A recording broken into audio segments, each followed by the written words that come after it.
आज हम a letter to God chapter को हिंदी में समझेंगे जो कि क्लास 10 का फर्स्ट फ्लाइट बुक का है।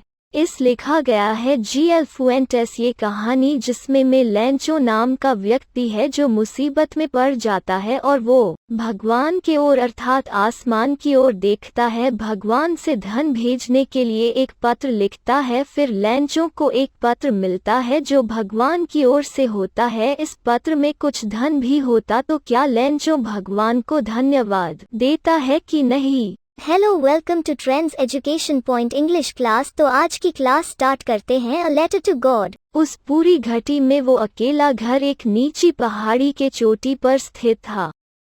इतनी ऊंचाई से एक व्यक्ति नदी, पके अनाज के खेतों को जिनके किनारों पर फूल खिले थे जो अच्छी फसल का वादा करते थे, देख सकता था। वो एकमात्र चीज जिसकी आवश्यकता थी वो थी भरी वर्षा या कम से कम एक बौछार। पूरी सुबह लेंचो ने, जो अपने खेतों को घनिष्ठ रूप से जानता था और कुछ नहीं किया था सिवाय इसके कि वो उत्तर पूर्व की ओर आकाश को देखता रहा था। अब वाकई कुछ वर्षा होने वाली है। स्त्री ने, जो शाम का भोजन तैयार कर रही थी, उत्तर दिया, हाँ, भगवान की इच्छा से। बड़े लड़के खेत में काम कर रहे थे जबकि छोटे वाले घर के पास खेल रहे थे, जब तक कि स्त्री ने उन सबको पुकारा नहीं, खाने के लिए आओ। जब वे खाना खा रहे थे तो लेंचो की भविष्यवाणी के अनुसार वर्षा की बड़ी बूंदें गिरने लगीं। उत्तर पूर्व में बादलों के विशाल पहाड़ उमड़ते दिखाई पड़ रहे थे। हवा में ताजगी और मिठास थी।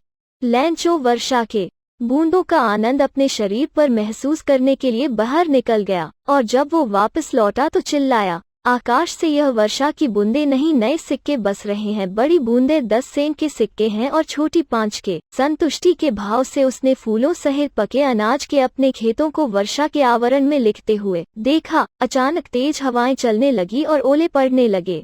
वे ओले चांदी के सिक्कों की तरह थे।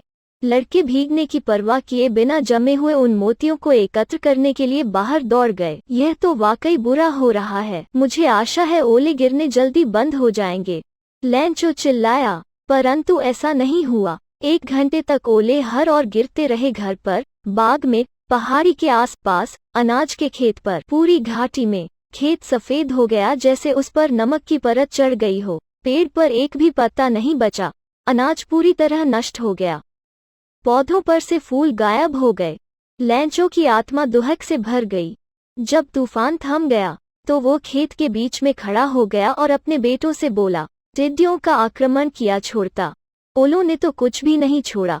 इस साल हमारे पास अनाज नहीं होगा। वो रात बहुत दुहक भरी रात थी। हमारी सारी मेहनत बेकार हो गई। कोई भी ऐसा नहीं जो हमारी मदद कर सके। इस साल हम सब भूखों मर जाएंगे। किंतु उन सब के दिलों में जो घाटी के बीच उस एकांत मकान में रहते थे, एकमात्र आशा थी भगवान की सहायता की। इतने परेशान मत हो, यद्यपि यह पूरी हानि प्रतीत होती है। याद रखो, भूख से कोई नहीं मरता। लोगों का यही कहना है, भूख से कोई नहीं मरता।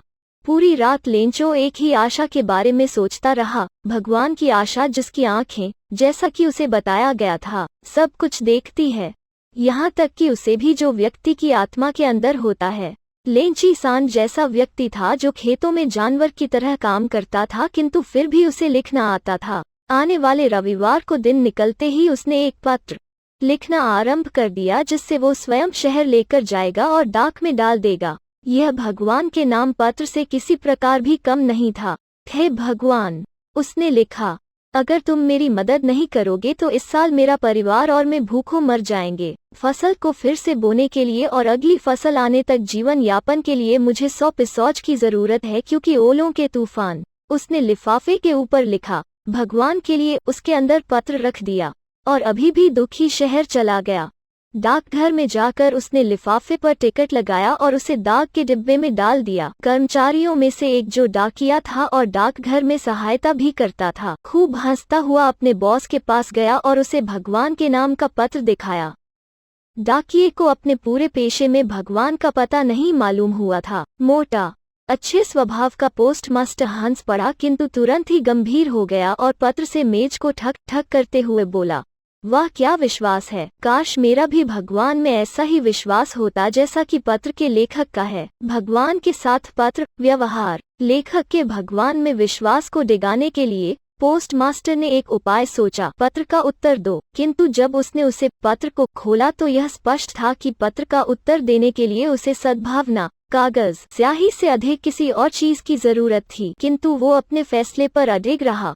उसने अपने कर्मचारियों से धन मांगा, स्वयं उसने अपने वेतन का भी भाग दिया और उसने अपने अनेक मित्रों को परोपकार के इस कार्य में धन देने पर मजबूर किया। 100 पैसों एकत्र करना उसके लिए असंभव था, इसीलिए वो किसान को आधे से कुछ ही अधिक धन भेज पाया। धन को उसने लैंचो का पता लिखे लिफाफे में रखा और उसके साथ एक पत्र जिसमें हस्ताक्षर स्थान पर केवल एक शब्द भगवान लिखा था। अगले रविवार को आम समय से कुछ पहले ही लैंचो ने पोस्ट ऑफिस पहुंचकर पूछा कि क्या उसका कोई पत्र आया था। स्वयं डाकिये ने उसे पत्र दिया, जबकि पोस्ट मास्टर उस व्यक्ति जैसे संतोष का अनुभव करते हुए जिसने कोई अच्छा कार्य किया हो, अपने ऑफिस के दरवाजे से उसे देखता रहा। पत्र में धन देखकर लैंचो ने तनिक भी आक्षेप प्रकट नहीं किया। उसका ऐसा विश्वास था, किंतु जब उसने धन को गिना तो वो क्रोधित हो उठा। भगवान ने तो ऐसी गलती की ही नहीं होगी और न उसने लैंचो को उसे वो देने से मना किया होगा जिसके लिए उसने प्रार्थना की थी। तुरंत लैंचो खिड़की पर कागज और स्याही मांगने गया। लिखने वाली सार्वजनिक मेज पर बैठकर उसने लिखना आरंभ किया। लिखने में उसे इतना प्रयत्न करना पड़ा कि उसकी भौं पर बल पड़ गए। जब लिखाना समाप्त किया तो वो टिकट खिड़की पर गया, जिस पर चाटकर कर थूक लगाया और फिर लिफाफे पर लगाकर कलाई से जूसे से उसे चिपका दिया। जिस क्षण पत्र को डाक के डिब्बे में डाला गया उसी क्षण पोस्टमास्टर उसे खोलने चला गया। इसमें कहाँ गया था? हे भगवान, जितना धन मैंने मांगा था उसमें से केवल 70 पैसों ही मुझे मिला। शेष धन भी मुझे भेजिए क्योंकि उसकी मुझे बहुत आवश्यकता है, किंतु इसे मेरे पास डाक से मत भेजना क्योंकि पोस्ट ऑफिस के कर्मचारी बेईमानों का झुंड है। लैंचो। और वीडियो देखने के लिए प्लीज हमारे चैनल को सब्सक्राइब, लाइक एंड कमेंट करें। Thanks to watch this video.